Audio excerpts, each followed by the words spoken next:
Oke Wak, jadi satu kisah yang bakal aku ceritain malam ini adalah cerita yang datang dari wawa aku yang namanya Hanan. Halo Hanan.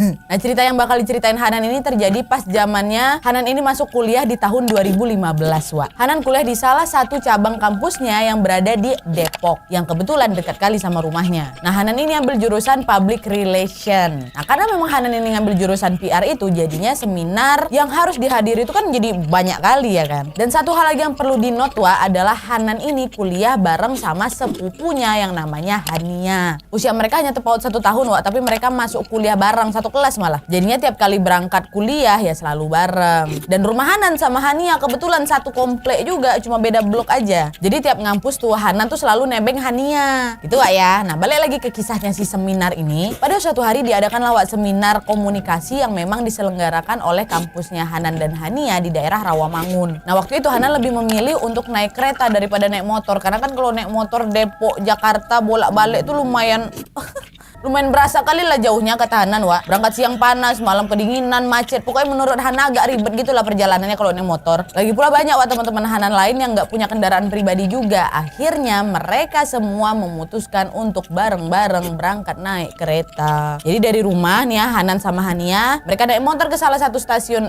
kereta terdekat. Nanti motornya dititip di stasiun, baru naik kereta menuju ke Rawamangun. Jadi motornya diparkir di stasiun ya Wak ya. Nah, sebelum lanjut ke ceritanya, ada satu orang lagi nih yang Hana kenalkan, temannya namanya Ayu. Ayu ini Wak teman kelasnya Hana yang memang jarang kali masuk kuliah karena jarak rumahnya itu jauh kali dari kampus Wak. Nah, untuk memperbaiki nilai-nilainya di semester awal, Ayu ini akhirnya ikut juga lah ke seminar itu yang dihadiri oleh si Hanan dan Hania juga. Si Ayu ini betul-betul rumahnya jauh Wak, betul-betul jauh. Dia tinggal di mana kalian tahu? Di kaki Gunung Putri Bogor. Dan selalu berangkat dari rumah jam 4 pagi. Jam 4 pagi baru berangkat. Bangun jam berapa itu? Supaya pergi ke kampusnya tuh, luar biasa ya. Nah, jadi pada saat si Ayu ikut seminar di Rawamangun itu, Hanan ya jadi kasihan lah sama si Ayu kan, kalau setiap kali Ayu ini hadir seminar dia harus bolak-balik dari Bogor ke tempat-tempat seminar tuh. Bukan apa-apa Wak kata Hanan, masalahnya kereta ke Bogor dari Jakarta itu terbatas sekali zaman 2015. Jam 10 atau jam 11-an malam itu udah betul-betul nggak ada lagi atau pokoknya susah lah gitu. Nah, singkat cerita akhirnya selesai lah ini kan seminar mereka dan hari udah malam Wak. Nah, Hanan akhirnya inisiatif ngajak Ayu, Wak kok nginap di rumah aku aja lah. Besok kan kita masuk lagi jadi bisa dekat tuh, kita bonceng 3 aja lah. Hanan, Hania sama si Ayu maksudnya, tapi bukan untuk ditiru ya, bonceng 3 jangan. Ini kepepet aja soalnya posisinya ya kan. Nanti kalau kau balik ke Bogor yang ada kau capek di jalan, umur kau habis di jalan aja nanti. Besok lagi kita masuk pagi loh. Pada awalnya si Ayu ini kayak nolak gitu karena kan nggak enak gitu kan. Tapi karena mereka udah sampai di salah satu stasiun di Depok dan posisinya saat itu udah betul-betul gelap dan sepi dan teman-teman yang lain juga udah pada pulang nih. Akhirnya Ayu pun udah nggak betul juga aku sendirian, takut juga ya kan. Iyalah Hanan, aku tidur di rumahmu nggak apa-apa ya gitu. Ya gitu, ikut aja sama kami. Udah aku nanti tidur rumah aku aja kata si Hanan. Dah lah gas lah tuh mereka bonceng 3 Wak, jangan ditiru. Bonceng 3 mereka kerak pepet nih Wak ya, mohon maaf. Hanan yang bawa motor, Hania di tengah, Ayu paling belakang Wak. Nah, setelah berkendara beberapa menit mereka akhirnya masuk di jalanan yang emang sepi kali Wak dan lurusnya terus kayak nggak ada habisnya gitu lurusnya. Nama jalannya disensor sama si Hanan. Dan daerah yang mereka lewatin itu katanya banyak begalnya Wak. Dan jalanan ini paling ditakutin untuk dilewatin kalau balik malam. Ini 3 cewek ini berani kali juga. Dan kebanyakan orang selalu menghindari lewat jalanan itu. Tapi kan karena mereka ini bonceng 3 Wak. Dan mereka nggak pakai helm pula, semua bandel kali kalian bertiga ya. Jadinya mereka yang nggak ada pilihan lain Wak selain lewat jalan itu dengan niat ngindarin polisi. Dah lah tuh jalan seperti biasa lah mereka ya kan. Mereka pada saat itu nggak banyak omong juga Wak karena udah pada ngantuk capek gitu mah. Nah, di sini nih bagian pertama horornya Wak. Jadi kan tadi kan posisinya Hanan yang nyetir, Hania di tengah, si Ayu di belakang. Nah, pas si Hanan ini lagi nyetir, dia ngeliat nih ada sosok pria pakai baju serba hitam. Dia mau nyebrang. Nah, pada saat itu Hanan ini agak bingung, kok si pria ini nggak nyebrang aja? Padahal motor yang mereka kendarai masih jauh Wak. Lewat aja lah bang, kami masih jauh nih bang. Diam aja pria itu Wak. Sampai mereka lewat pria itu pun dia nggak nyebrang. Jadi berdiri aja tuh tonggok di pinggir trotoar tuh, nunduk deh. Nah, pada saat itu Hanan langsung tanya sama Hania Ayu di belakang kan, weh, kalian tengok nggak tadi ada cowok yang berdiri di trotoar itu? Sambil nunjuk ke arah kanan. Si Hania ngejawab, iya lihat Nan, tapi di seberangnya. Jadi si Hania ini Wak ngeliat ada cowok juga, tapi berdirinya bukan di tempat yang Hanan tengok, tapi di seberangnya. Padahal jelas sekali kata si Hanan, aku tuh ngeliatnya sebelah kanan nggak? Sebelah kanan jalan, ini malah si Hania nengok di sebelah kiri. Terus Ayu juga jawab, iya aku nengok di sisi kiri kok Nan, kata. Berarti sama kan seperti yang dilihat sama si Hania. Tapi Wak bedanya si Ayu nengok cowok yang tegak di pinggir kiri jalan itu bajunya robek robek-robek. Sedangkan si Hania ngelihatnya cowok itu pakai baju rapi. Jadi beda semuanya nih ya apa yang mereka lihat. Hanan nengok di kanan, Hania nengok di kiri baju rapi, Ayu nengok di kiri tapi bajunya robek-robek. Dah tuh, mereka berdebat lah itu setengah perjalanan tentang si sosok cowok yang mereka lihat itu. Akhirnya nggak kerasa 5 menit lagi mereka udah mau nyampe di rumahnya si Hanan. Nah pada saat itu mereka harus ngelewatin sebuah tikungan nih sebelum masuk komplek ya kan. Nah di saat ini Hanan ngelihat sesuatu lagi Wak. Di saat belok ini, Hanan kan lihat spion kan siap-siap mau belok masuk komplek soalnya. Nah pas si Hanan lihat ke spion, kalian tahu Hanan nengok apa?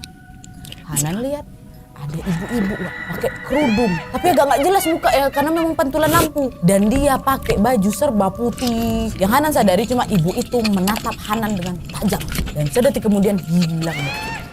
Nah pada saat itu Hanan nggak mau nanya ke Hania sama Ayu karena logikanya menurut si Hanan Wak ya, kalau memang mereka semua lihat ibu-ibu itu juga, mereka pasti langsung ngomong siapa tuh atau apa tuh. Tapi ini enggak Wak, Hania sama Ayu diam aja kayak nggak ngeliat apa-apa gitu loh. Jadi ya udah Hanan telan sendiri aja kan apa yang dia lihat.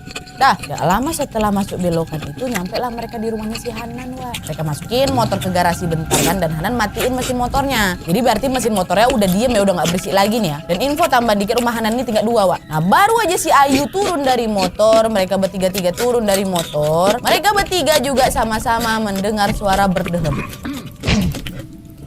Suaranya berat kali Wak, tapi laki-laki. Nah Hanan waktu itu kenal suara itu, oh itu suara bang aku tuh namanya Ahmad, Bang Ahmad. Tapi masalahnya di atas tuh gelap kali dan gak ada kamar selain tempat ngejemur pakaian maksudnya. Itu gak tau loh kalau keluarga Hanan suka berjemur di atas ya kan. Boleh lah ngejemur orang masa pandemi kemarin. Singkat udah kita lanjut lagi. Nah waktu itu Hanan sempat mikir Wak, ngapain si Ahmad ini gelap-gelapan di atas jam berapa ini? Si Hania juga ikutan ngomong, woi Ahmad ngapain gue di atas kata. Abang sepupunya kan. Nggak ada balasan apa-apa Wak. Nah pada saat itulah merinding mereka sedikit.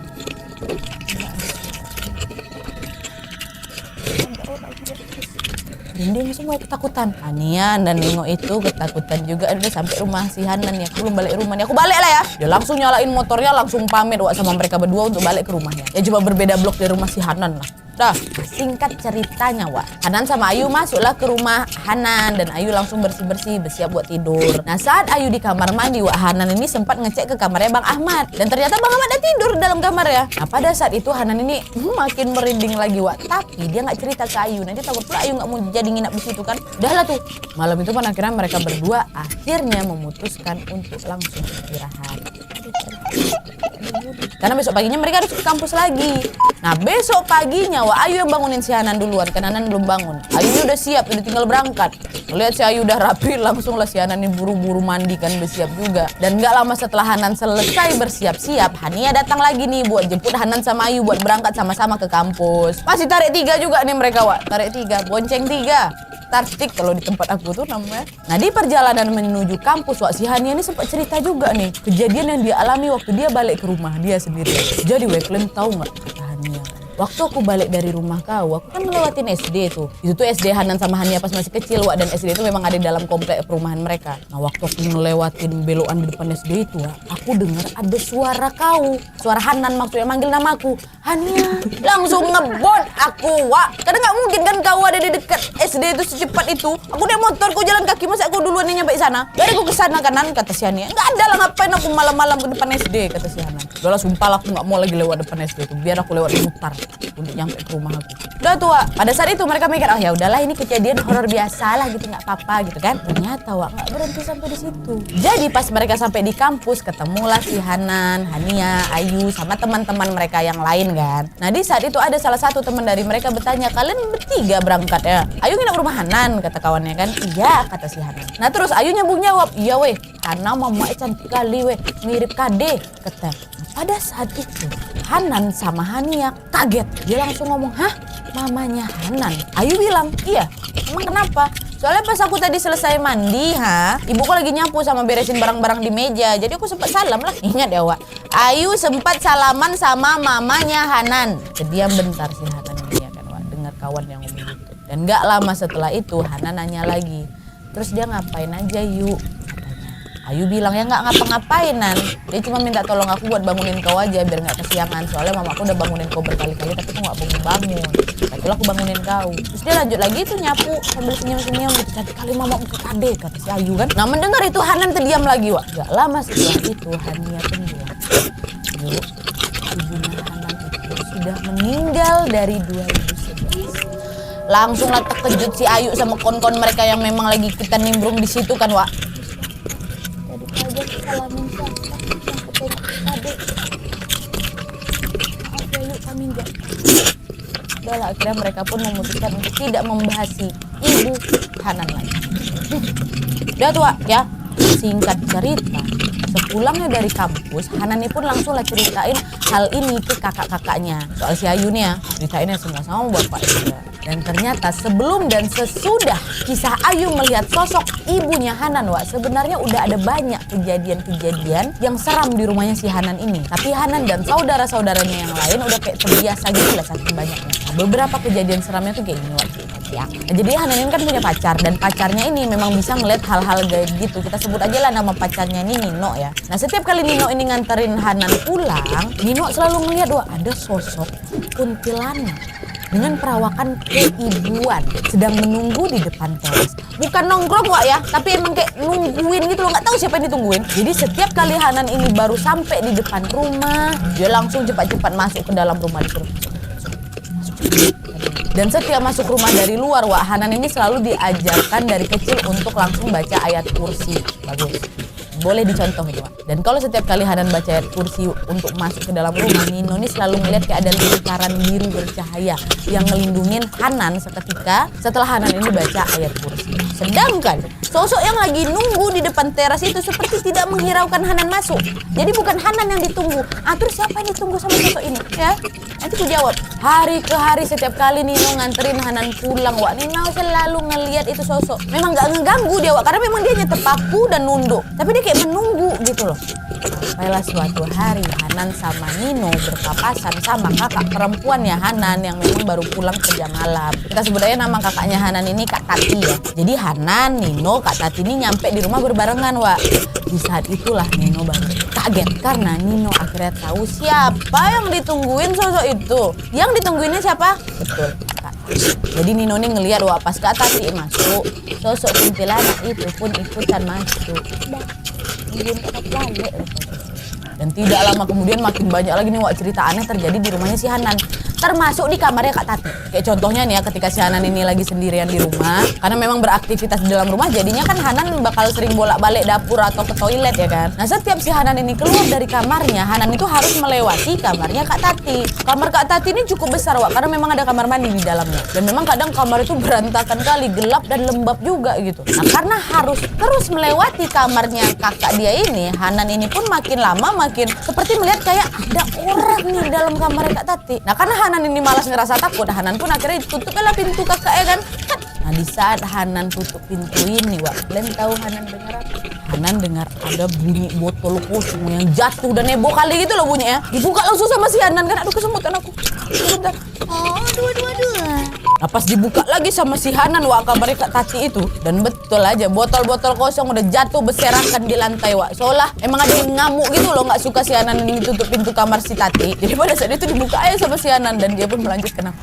Tutup. Bye. Terus, Wak, pernah juga nih suatu ketika abangnya si Hanan nginep bawa istrinya yang lagi hamil di rumahnya si Hanan. Ini mungkin Bang Ahmad sama siapa nggak tahu lah, soalnya si Hanan juga nggak ada bilang dia berapa bersaudara. Anggap aja lah, janganlah sekali bukan Bang Ahmad, kita panggil aja lah siapa ya. Anggap aja lah Bang Azmi ya, istrinya namanya Ade aja lagi, aku udah kehabisan nama. Jadi waktu itu, Wak, Hanan sama Bang Azmi ini lagi bekerja. Jadi cuma ada Kak Ade sama Kak Tati aja di rumah sore itu. Nah, menjelang maghrib, Wak, sekitar jam 6 sore, Kak Tati ini masih tidur. Emang katanya si Hanan, Kak Tati ini seringkali tidur setelah asar, nanti babnya sampai malam gitu loh. Nah, saat itu, Wak, Kak Ade lagi mau nutupin jendela karena udah maghrib ya kan. Nah, Kak Ade pun ngelewatin lah kamar Kak Tati, dilihatnya Kak Tati lagi tidur. Ya masuk lah mau tutupin jendela juga gitu. Tapi pada saat itu, Wak, Kak Ade ngelihat ada sesuatu yang janggal gitu. Kak Ade melihat ada banyak rambut, Wak, di sekitaran kakinya Kak Tati. Dan di saat itu Kak Ade baru sadar ternyata ada kuntilanak sedang tiduran di kakinya Kak Tati. Kuntilanak tiduran di kaki. Jangan tidur maghrib-maghrib, Kak Tati. kali kakak. Nah, karena ketakutan Kak Ade pun langsung nutup pintu kamarnya Kak Tati. Jadi Kak Ade ninggalin Kak Tati di situ, nggak dibangunkan Kak Tati, biarlah dia di dalam sama kuntilanak itu. Mungkin karena kepanikan kali Kak Tati ya kan. Dah tuh karena makin banyak kejadian aneh di rumahnya Hanan akhirnya keluarga Hanan pun meminta bantuan kepada sanak keluarga yang lain yang memang paham dengan dunia goib. Dan info tambahan dikit lagi nih ya, kata si Hanan memang keluarga Hanan ini banyak sekali yang jadi habib dan sensitif atau peka sama hal-hal gaib itu. Nah, singkat cerita, suatu hari adalah di satu sanak keluarganya si Hanan yang Habib mengunjungi rumah Hania, sepupunya. Nah, Habib ini memang sedang ke rumah Hania untuk bersilaturahmi sekalian membersihkan rumah Hania. Membersihkan ya. Nah, karena waktu itu Bapak Hanan kebetulan lagi ada di rumah Hania, beliau pun akhirnya meminta tolong Habib itu untuk datang ke rumahnya untuk dibersihkan juga. Habib itu pun kemudian ke rumah Hanan lah, ya kan. Nah, seperti biasa beliau keliling-keliling di rumahnya Hanan. Beliau lihat setiap kamar yang ada di rumah dapur, ruang atas, dan kamar mandi. Tengok semua. Beliau ngangguk-ngangguk, seolah mengerti lah apa yang ada di situ. Nah, Hanan dan keluarganya diam aja tuh nengok Habib tersebut. Akhirnya Habib itu melihat kamar Hanan dan dia nunjuk ada sebuah foto. Habib nanyalah ke Hanan, ini almarhumah ibumu? Ya Bib, oh ya sudah, simpan aja ya, jangan dipajang. Kalau kangen bisa lihat aja sesekali atau dibuka di handphone. Hanan dengar itu dan diam terpaku. Jadi kayak tertampar gitu loh oleh kalimatnya Habib. Sampai akhirnya Habib itu pun naik ke balkon atas tempat berjemur tuh. Yang naik waktu itu cuma Habib, anaknya Habib dan bapaknya Hanan. Hanan dan saudara-saudara lainnya nunggu di bawah Nah, setelah lumayan lama mereka di atas, akhirnya mereka pun turun.